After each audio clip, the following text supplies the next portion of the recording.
New thought. New thoughts can come from taking a new perspective on things. One way to do that is to challenge the assumptions that exist. For example, is love really a feeling of desire or attachment? This is a common assumption, but what if we challenge this?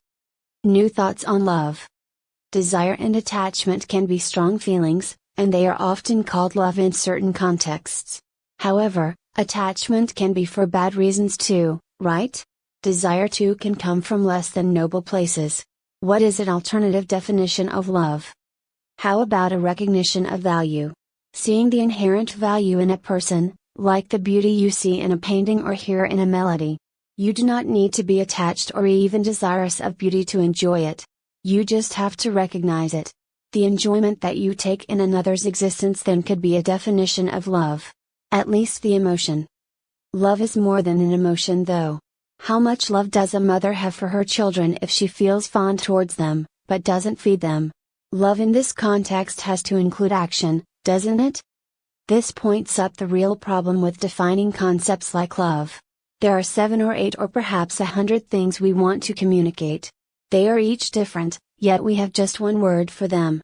Maybe rather than redefining love we need to create a dozen new words. Now there's an area for some new thoughts. Random new thoughts. Another way to have new thoughts is to just look for new ideas to replace old ones. Then you expand on the new idea, to see what value you might find in it. Here are some examples of new thoughts, without expanding on them. Help yourself. Why do we encourage uniformed people to vote? Maybe it's better to encourage people not to vote, unless they are willing to educate themselves on the issues. Is multitasking really a sign of efficiency? Maybe the fact that we need to be so busy just to get what we want shows that our actions aren't effective enough. Why can't we pay less for a surgeon who kills more people on the operating table? Why not recognize that there are better and worse doctors, have that information available, and pay accordingly? How about wonder instead of faith? Faith is just believing without reason. Wonder is to marvel at the world and accept that we don't have reasons or explanations for everything. Finally, what if our level of creativity, and ability to have new thoughts isn't just something that is set at birth?